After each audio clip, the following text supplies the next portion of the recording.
Hi friends, welcome back to our channel for cooking world. ഇന്ന് നമ്മൾ തയ്യാറാക്കാൻ പോകുന്നത് എല്ലാവർക്കും ഇഷ്ടപ്പെട്ട മസാല ദോശ റെസിപ്പിയാണ്. അതുണ്ടാക്കുന്നത് എങ്ങനെയെന്ന് നമുക്ക് നോക്കിയാലോ. ഇതിനു വേണ്ടി ആദ്യം നമുക്ക് മസാല തയ്യാറാക്കാം. 3 ടീസ്പൂൺ വെളിച്ചെണ്ണ ഒഴിച്ചിട്ടുണ്ട്. അത് ചൂടായി വരുമ്പോൾ നമുക്ക് അതിലോട്ട് 1/2 ടീസ്പൂൺ കടുകിടാം. അതിന് ശേഷം നമുക്ക് 1 ടീസ്പൂൺ ഉഴുന്നിടാം. അതിന് ശേഷം നമുക്ക് അതിലോട്ട് കുറച്ച് ജീരകം ചേർക്കാം. നമുക്ക് ചേർക്കേണ്ട സാധനങ്ങൾ: ഒരു വലിയുള്ളി, ഒരു തക്കാളി, കുറച്ച് ഇഞ്ചി, കുറച്ച് വെളുത്തുള്ളി, കുറച്ച് ക്യാപ്സിക്കം എല്ലാം നമ്മൾ കട്ട് ചെയ്തെടുത്തിട്ടുണ്ട്. ഇനി നമുക്ക് എണ്ണയിലേക്ക് കുറച്ച് ചെറുതായി അരിഞ്ഞെടുത്ത വെളുത്തുള്ളി ഇട്ട് കൊടുക്കാം. വെളുത്തുള്ളി മൂത്ത് വരുമ്പോൾ ഇഞ്ചി ചെറിയ പൊടിയായിട്ട് അരിഞ്ഞെടുത്തിട്ടുണ്ട്. അത് നമുക്ക് ഇതിലോട്ട് ചേർക്കാം. ഇനി കുറച്ച് മല്ലിയിലിട്ട് കൊടുക്കാം. അതിന് ശേഷം നമുക്ക് ഇതിലോട്ട് ഒരു വലിയുള്ളി സ്ലൈസ് ചെയ്ത് ചേർക്കാം. ഇനി നന്നായിട്ടതൊന്ന് വഴറ്റി കൊടുക്കാം.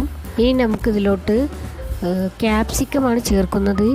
എരിവ് ഇഷ്ടമുള്ളവർക്ക് പച്ചമുളക് ഒരു 3 പച്ചമുളക് ചേർത്താലും മതിയാകും. എത്ര ഉരുളക്കിഴങ്ങ് എടുക്കുന്നോ അതിൻ്റെ പകുതിയാണ് വലിയുള്ളി എടുക്കേണ്ടത്. ഇതെല്ലാം കൂടി നമുക്കിതൊന്ന് ജസ്റ്റ് ഒന്ന് വഴറ്റിയെടുക്കാം. നന്നായിട്ട് വഴണ്ടി കിട്ടുമൊന്നും വേണ്ട, ജസ്റ്റ് ഒന്ന് വഴണ്ടി കിട്ടിയാൽ മതി. നമുക്കിതിലോട്ട് ഒരു തക്കാളി ചെറുതായി കട്ട് ചെയ്താണ് ഇതും കൂടി ചേർത്തിട്ട് ഒന്ന് ഇളക്കി കൊടുക്കാം. നമുക്കിതിലോട്ട് മസാലകൾ ചേർക്കാം. ഒരു നുള്ള് കുരുമുളക് പൊടിയാണ് ചേർത്തത്. നമുക്ക് കറുകാപ്പട്ട അതിൻ്റെ പൊടിയുണ്ടെങ്കിൽ ചേർക്കാം, അല്ലെങ്കിൽ ഞാനിവിടെ ജസ്റ്റ് ചതച്ചെടുത്തതാണ്, അതും നമുക്കിതിലോട്ട് ചേർക്കാം. ഇനി നമുക്കിതിലോട്ട് ചേർക്കേണ്ടത് ഒരു 1/4 ടീസ്പൂൺ മഞ്ഞൾപ്പൊടിയാണ്. അതും കൂടി നമുക്കിതിലോട്ട് ചേർക്കാം. ഇതൊന്ന് ഇളക്കി കൊടുത്ത ശേഷം നമുക്കിതിലോട്ട് ചിക്കൻ മസാല ചേർക്കാം. ഒരു നല്ലൊരു ടേസ്റ്റ് കിട്ടാൻ വേണ്ടിയിട്ടാണ് ചിക്കൻ മസാല ചേർക്കുന്നത്. നമുക്കൊരു 1/2 ടീസ്പൂൺ ചിക്കൻ മസാല ചേർക്കാം. ഇത് ഓപ്ഷണലാണ്, ഉണ്ടെങ്കിൽ മാത്രം ചേർത്താൽ മതി. ഇനി നമുക്കതിന് ശേഷം കുറച്ച് വെള്ളം ഒഴിച്ച് അതൊക്കെ ഒന്ന് സെറ്റാവാൻ വേണ്ടിയിട്ട് വെക്കാം. കുറച്ചും കൂടി വെള്ളം നമുക്കിതിലോട്ട് ഒഴിച്ച് കൊടുക്കാം. ഉള്ളിയൊക്കെ ഒന്ന് മുങ്ങുന്ന രീതിയിൽ നമുക്ക് വെള്ളം ഒഴിച്ചിട്ട് ഇനി നമുക്കിതൊന്ന് സെറ്റാൻ വേണ്ടിയിട്ട് ഇങ്ങനെ യോജിപ്പിച്ച് വെക്കാം. നന്നായിട്ട് ഇതൊന്ന് ഇളക്കി കൊടുത്ത് നമുക്കിതിലോട്ട് ഉപ്പ് ചേർക്കാം. ഉപ്പ് നമുക്ക് കുറച്ച് അളവ് കൂടുതലായിട്ട് ചേർക്കണം. 2 ഉരുളക്കിഴങ്ങാണ് എടുക്കുന്നത്. അതിലും കൂടി വേണ്ടിയിട്ട് നമുക്ക് കുറച്ച് കൂടുതലായിട്ട് ഉപ്പ് ചേർക്കേണ്ടതുണ്ട്. ഇനി കുറച്ച് വെള്ളം വറ്റോളം ഒന്ന് വേവിച്ചെടുക്കാം. ഗ്യാസ് ഒന്ന് സിമ്മിലിട്ടിട്ട് ജസ്റ്റ് ഒന്ന് വെള്ളം ഒന്ന് വറ്റോളം ഒന്ന് വേവിച്ചെടുക്കാം. നമുക്ക് 2 ഉരുളക്കിഴങ്ങ് പുഴുങ്ങിയെടുത്തതാണ്. ഇതിന് നമുക്ക് ഉടച്ചിട്ട് നല്ല പേസ്റ്റ് ആക്കി കിട്ടിയിട്ടുണ്ട്. ഇനി നമുക്കിതിനെ ഉള്ളി മസാലയും കൂടി ചേർത്തിട്ട് നന്നായിട്ടൊന്ന് സെറ്റാക്കി എടുക്കാം. അപ്പോൾ അതങ്ങനെ കിട്ടിയിട്ടുണ്ട്. ഇനി നമുക്കിതിനെ ചൂടാറാൻ മാറ്റി വെക്കാം. ഇനി നമുക്ക് ദോശ ചുട്ടെടുക്കാം. അതിന് വേണ്ടി ഒരു ഫ്രൈ പാൻ ചൂടാക്കി നമുക്ക് അതിലോട്ട് മാവ് ഒഴിച്ച് ഇതുപോലെ ഒന്ന് ചുറ്റിയെടുക്കാം. നമ്മൾ കുറച്ച് മാവ് ഒഴിച്ചിട്ട് അതിങ്ങനെ ആ കരണ്ടി വെച്ചിട്ട് ഇങ്ങനെ ചുറ്റി കൊടുത്താൽ മതി. അപ്പോൾ നമുക്ക് തിന്നായിട്ടുള്ളൊരു ദോശ കിട്ടും. അപ്പോൾ ദോശ നല്ല മുറുകി വന്നിട്ടുണ്ട്.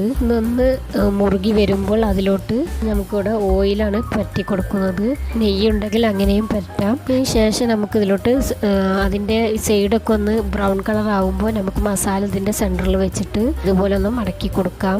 അപ്പോൾ ഈ സൈഡ് നമ്മളിതുപോലെ മടക്കി നല്ലൊന്ന് സെറ്റാക്കിയിട്ടുണ്ട്. ഇനി നമുക്ക് അതുപോലെ ഓപ്പോസിറ്റ് സൈഡും നമുക്കിതുപോലെ ഒന്ന് മടക്കി കൊടുക്കാം.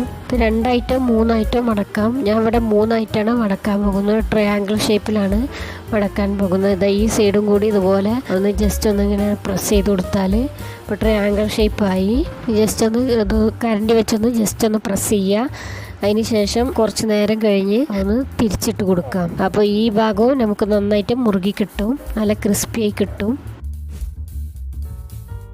നമുക്കിതിനെ ഒന്ന് തിരിച്ചിട്ട് കൊടുക്കാം.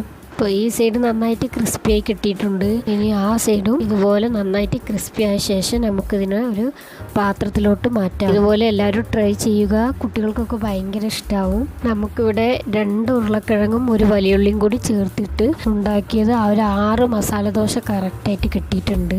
എല്ലാവരും ഒന്ന് ട്രൈ ചെയ്യുക. വീഡിയോ ഇഷ്ടമായാൽ സബ്സ്ക്രൈബ് ചെയ്ത് സപ്പോർട്ട് ചെയ്യുക. താങ്ക്